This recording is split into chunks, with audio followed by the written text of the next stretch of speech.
नमस्कार दोस्तों, yes Haryana news में आपका स्वागत है। मैं अंकित शर्मा आज गांव खोड़ा में पहुंचा हूं, जो कि झज्जर जिले में पड़ता है। भाई गांव-गांव जाते हैं आपके आगे और भावी उम्मीदवार जो सरपंच हैं उनसे भी आपकी मुलाकात करवाते हैं।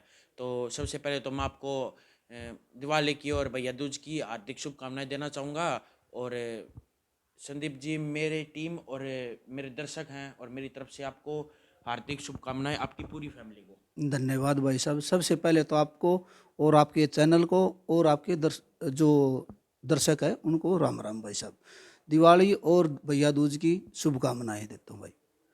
ठीक है। जी संदीप जी, सबसे छोटा क्वेश्चन है आपके लिए, आपने राजनीति क्यों चुनी? भाई ये राजनीति कहाँ है, ये तो सेवा भाव है जो हम अपनी तरफ से करना चाहते हैं भाई। अगर गांव राम मौका देगा तो हम ये सेवा करके दिखाएंगे। और गांव राम का जो बुरा हाल हो रहा है, सबसे ज़्यादा हमारे गांव का बुरा हाल है इस एरिया में भाई साहब। निकलने के लिए रास्ता भी नहीं है। जी ठीक है। इतना बुरा हाल है, कोई भी आदमी इधर से निकलता है तो पूरे गांव को गाली दे के निकलता है। जी ठीक है। तो भाई हम तो इसलिए ये सेवा करना चाहते हैं कि भाई गांव का नाम रोशन हो। पूरे ज़िले में ऐसा काम करेंगे कि पूरे ज़िले में खोरडा गांव का नाम हो। और हमारा गांव धार्मिक गांव है। जी एक भाईचारे की मिसाल देता है हमारा गांव। जी हमारे गांव में ये मान लो भाईचारे ने मिल के भाई ऐसे ऐसे काम किए। हमारे गांव में 12 मंदिर हैं, जी पूरे चंदा करके गांव ने, जी और वो मंदिरें बनाए हैं। जी हमारे गांव में जोड़ है जो जी पूरे गांव ने चंदा करके जोड़ बनाया है। जी। ठीक है। तो वो हमारे गांव को ये मान लो सरकारी कोई सुविधा नहीं मिली है। हमारे गांव में किसी तरह की भी सुविधा नहीं है। न तो कोई मेडिकल का वो है, जी न कोई बैंक है, जी न कोई भाई रोड है, न कोई इसमें भाई शिक्षा का वो है। तो ये मान लो कि हमारा गांव तो सबसे पिछड़ा हुआ गांव है फिलहाल के टाइम में। जी ठीक है। और हम इसका उद्धार करना चाहते हैं भाई। गांव अगर सेवा का मौका देगा तो हम ऐसा गांव करेंगे, मतलब पूरे झज्जर जिले में क्या, पूरे हरियाणा में आदर्श गांव कहलाए। जी, वादे तो सब करते हैं। भाई वादे नहीं, ये अपनी तरफ से वादे की बात नहीं है भाई साहब। मैं ट्रांसपोर्ट का काम करता हूँ जी और करनाल में रहता था भाई साहब। मेरे पास में गाड़ी वालों के इतने फ़ोन आते थे, भाई आपके गांव में निकलने का रास्ता नहीं है किसी तरह का भी। जी तो हमारे को खुद शर्म आती थी कि हमारे गांव में मतलब लोग इतने परेशान होते हैं भाई। हमारे यहाँ करनाल में भी फ़ोन आते हैं मेरे पास में इसके लिए। जी तो भाई साहब मैंने इसलिए ये बेड़ा उठाया है कि भाई गांव का अपने दिलो जान से काम करेंगे। न कि हमने न तो किसी से द्वेष भावना है, न कोई वो कि भाई हम किसी भाई लोभ लालच में ये काम करते हो। हम स्पेशल सेवा भाव से ये काम करने के लिए आए भाई। काम की सीमा बहुत खराब चल रही है। भाई सीमा खराब इसलिए चल रही है कि भाई गवर्नमेंट ने इधर देखा ही नहीं भाई। जो अपना सांसद है उसने देखा ना, जो एमएलए है उसने देखा ना, मतलब इस तरफ किसी ने भी ध्यान नहीं दिया है। गाँव आपको आशीर्वाद दे तो आप सबसे पहले क्या करोगे? भाई गांव आशीर्वाद देता हो। सबसे पहले तो भाई साहब हमारे गांव में पानी की निकासी का कोई प्रबंध नहीं है। सबसे पहले तो सीवरेज का काम, उससे आगे गलियों का काम। ठीक है। पानी का और शिक्षा का और खेल खेल का ग्राउंड नहीं है हमारे गांव में। सबसे मैंने समस्या बच्चों को खेलने के लिए भाई ग्राउंड स्टेडियम होनी की बहुत चाहिए। ज़्यादा दिक्कत है। हाँ, स्टेडियम की सबसे ज़्यादा दिक्कत स्टेडियम की है। ठीक है। उससे आगे मेडिकल की है भाई साहब। मेडिकल की भी कोई सुविधा नहीं है, चिकित्सालय नहीं है हमारे गांव में। ठीक है। तो ये भाई मतलब अगर गांव सेवा को मौका देगा तो ये सब काम करके दिखाएंगे हम। क्यों का है जो शिक्षा में और खेल में पीछे रह जाते हैं। भाई, जो शिक्षा में और खेल में पीछे रह जाते हैं ना रह भाई। जाते हैं, लेकिन मतलब उनमें टैलेंट है, लेकिन गरीबी की वजह से पीछे रह जाते हैं। भाई साहब उनकी हम दिलो जान से मदद करेंगे। जो हमारे से बन सकेगा वो हमारी तरफ से करेंगे।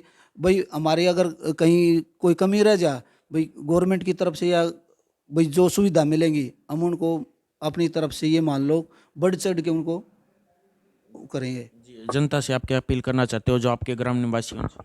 भाई ग्रामीण वासियों से अपील करना चाहता हूँ भाई, एक बार सेवा का मौका दो और फिर अपने भाई को, बेटे को फिर बताना कि भाई ये काम आपने नहीं किया जो वादे किए थे। ठीक है। आपसे अलग 6 कैंडिडेट हो रहे हैं, आप पे विश्वास क्यों करें? भाई विश्वास तो देखो भाई गाम राम है। ठीक है। और गाम राम में पहले भाई पुराने भी कैंडिडेट हैं भाई, नए भी हैं। गाम राम भाई सबको जानता है भाई कौन कैसा है कैसा नहीं है। देखो सबसे बढ़िया तो हमारे गांव में भाईचारा ऐसा है भाई। हम जितने भी उम्मीदवार उठ रहे हैं भाई सब चाय पानी सब इकट्ठे बैठ के पीते हैं हम। सारे कैंडिडेट सारे कैंडिडेट भी गांव में भी भाई हम तो ये कहते हैं भाई हमारे लिए भाईचारा खराब नहीं करना भाई, न हमारे वोटों के लिए भाई किसी से झगड़ा करना है, बिल्कुल प्यार प्रेम से इलेक्शन। ठीक है, हम ये नहीं कहते भाई हमारे लिए कोई लड़ाई झगड़ा करो, कोई बहस करो, नहीं भाई, भाईचारा खराब मत करो। अंत में क्या कहना चाहोगे? अंत में भाई यही कहना चाहता हूँ, अब भाई गाम राम विश्वास करके देखो और उसमें हम खरे उतरेंगे, ये अपना वादा है। भाई गांव में ट्रांसपोर्ट की व्यवस्था एक बस लग रही है, उसमें ये मान लो भाई सुबह 8 बजे आती है, ठीक है, और उसमें बच्चे बैठ के जाते हैं, यूँ मान लो बैठ के जा हैं, बिल्कुल नहीं मान लो लद के जा भाई, कोई सुविधा नहीं है ट्रांसपोर्ट की यहाँ पे। ठीक है, और न कोई साधन लग रहा है, पहले तो भाई टम्पूर जीप लग रही थी, उसमें बैठ के चले जाते थे, अब भाई ये मान लो दूसरे साधन कोई आ जाए है बिठा ले जाए तो ठीक है, ना तो भाई कोई सुविधा नहीं है। तो आपको सरपंच का पद मिलने के बाद आप क्या क्या सुविधा करोगे? भाई सब सरपंच का पद मिलने के बाद सबसे पहले तो जैसे सीवरेज का हो गया, गलियाँ होगी, स्कूल है उसमें अच्छे अच्छे टीचरों की सुविधा भाई, खेल में ग्राउंड की, ठीक है, स्टेडियम की, ठीक है, और हॉस्पिटल है छोटा सा है भाई, कोशिश करके भाई और बड़ा हॉस्पिटल बनवाने की, उनमें अच्छे डॉक्टर आपके गांव में है ना खेल के बच्चे ज़्यादा हैं तो, बिल्कुल है जी भाई साहब, लेकिन पीछे रह जाते हैं वो भी। भाई पीछे रह जाते हैं, उनको हम अगर उनके साथ में रहेंगे तो भाई उनको पीछे नहीं रहने देंगे, उनको अपनी तरफ से भी गवर्नमेंट की तरफ से भी जो भी सुविधा मिलेगी, और गवर्नमेंट की तरफ से नहीं मिली तो हम अपनी तरफ से करके दिखाएंगे भाई। तो जनता को और नौजवान बच्चों को क्या संदेश देना चाहते हो आप? भाई नौजवानों को ये संदेश देना चाहते हैं भाई साहब,